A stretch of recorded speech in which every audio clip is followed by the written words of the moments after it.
Salut à tous la jeunesse, c'est Guillaume, j'espère que vous allez bien, je vous espère en tout cas en pleine forme.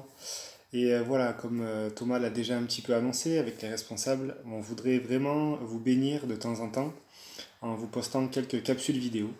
Quant à moi, je vais me concentrer sur des écrits. Il y aura quelquefois des écrits que je vais poster, mais aussi des courtes vidéos, des petites capsules, vraiment pour vous encourager aussi dans les disciplines de la vie chrétienne. Et on va développer vraiment deux aspects, l'aspect de la prière et l'aspect de la méditation de la Bible, qu'on verra vraiment prochainement. Et là, j'aimerais me concentrer sur la vie de prière et comment développer notre vie de prière. Et je sais que c'est une question parfois que vous pouvez vous poser, savoir comment est-ce que je peux prier. Des fois, on a des bonnes aspirations à prier, mais on ne sait pas comment faire. Et moi, j'aimerais simplement, courtement, vous adresser quelques petits conseils pour que vraiment vous puissiez développer votre vie de prière. Aujourd'hui, c'est le premier, et on en verra vraiment plusieurs au cours des semaines. Et déjà, vraiment en postulat de base, j'aimerais vous dire qu'il faut que vous soyez indulgent avec vous et il faut que vous soyez persévérant. Ça prend du temps pour développer vraiment une vie de prière et vraiment je vous encourage à être indulgent avec vous-même. C'est déjà bien que vous vouliez prier et accrochez-vous, persévérez parce que c'est avec le temps aussi que vous allez pouvoir vraiment avoir une discipline de prière. Mais déjà quelques petits conseils pratiques. Première chose, déterminer un lieu et un temps de prière. C'est super important, ça paraît vraiment pas grand-chose, mais ça nous aide vraiment à savoir où est-ce que vous allez prier. Jésus a parlé d'une chambre, et au-delà du lieu physique, je pense que c'est important de savoir quand c'est qu'on va prier, de le fixer dans votre agenda ou dans votre moment de la journée, de dire ben voilà, ça va être de 10h à 10h30 ou de 17h à 17h30, c'est là où je suis bien disposé, c'est là que je vais prendre un temps avec Dieu privilégié. Donc déterminer un lieu et un temps de prière. La deuxième chose, elle est liée à la première, c'est vivre la complémentarité entre un temps de prière, par exemple 10 minutes, 15 minutes, 30 minutes, 1 heure, c'est comme vous voulez, c'est à votre convenance, mais aussi les moments où je qualifierais la prière de prier sans cesse. Les pères de l'Église parlaient de la prière souffle, comme une respiration de l'âme. C'est-à-dire c'est la prière qui se fait tout au long de la journée. Au bout d'un moment, je pense à un de mes parents, je prie pour lui, je pense à quelqu'un qui m'est proche, je prie pour lui ou je prie pour moi, pour un besoin dans la journée. Et ça, c'est excellent. Et je vous encourage à prier sans cesse tout au long de la journée, mais aussi avoir un temps où vous allez prendre du temps avec Dieu, où vous allez vraiment prendre un temps pour prier. Et un des derniers conseils que je vous donne, c'est établissez une liste de prières. Parce que ça va vraiment vous aider à, justement, dans ce temps où souvent la question qu'on se pose, c'est mais qu'est-ce que je vais demander, qu'est-ce que je vais prier? Et si vous avez une liste de prières, ça va vraiment vous encourager.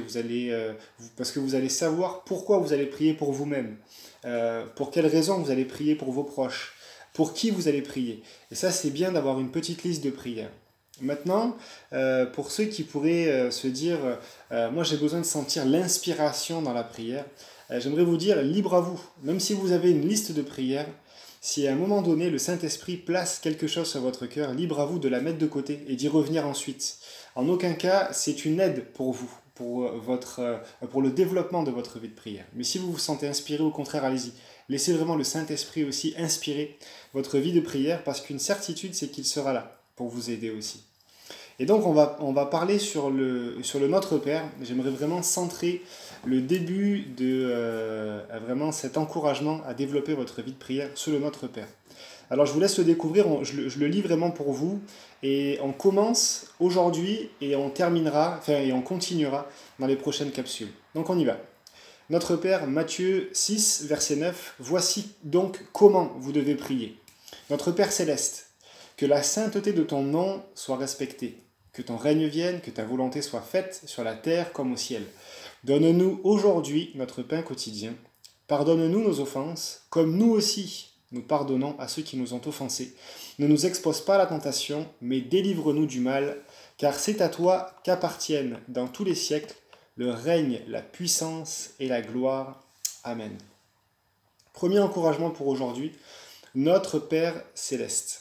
Et j'aimerais vous encourager à aborder la prière et de voir Dieu comme un Père aimant, notre Père. Voyez Dieu comme un Père qui attend ce moment avec joie, qui vous attend avec joie, qui désire entendre votre voix et passer un moment de qualité avec vous. Voyez-le comme un bon Père qui est désireux que vous lui fassiez connaître vos besoins et qui désire vous bénir. Mais voyez Dieu au-delà d'un Père aimant, voyez-le aussi comme un Père puissant. Il est notre Père céleste. Avec tout le respect et l'affection que j'ai pour mon Père terrestre, mon Père céleste est bien plus puissant, bien au-delà.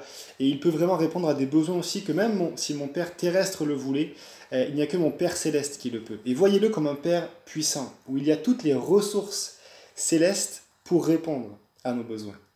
Il est puissant et n'hésitez pas vraiment à vous tourner vers lui, parce qu'il est désireux non seulement de vous entendre, mais de répondre aussi à vos prières.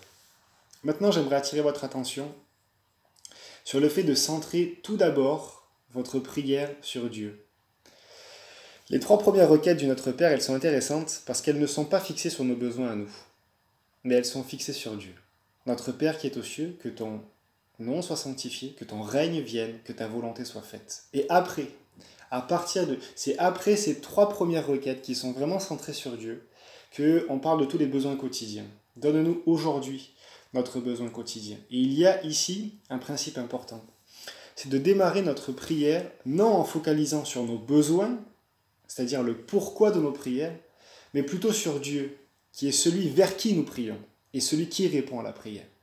Et ça, c'est important d'élever nos cœurs d'abord, au-delà de nos besoins, vers Dieu, qui est celui qui répond à nos besoins. On aura l'occasion de lui apporter nos besoins et il sera désireux de les entendre. Mais prenons de la hauteur et centrons-nous sur la nature de Dieu, en démarrant la prière sur son royaume, sa volonté, son passé, sa puissance. Et je voudrais vous encourager, je vais terminer avec ça, par commencer par un moment de louange. Élevez vos cœurs vers Dieu, centrez-vous sur Dieu et commencez par le louer.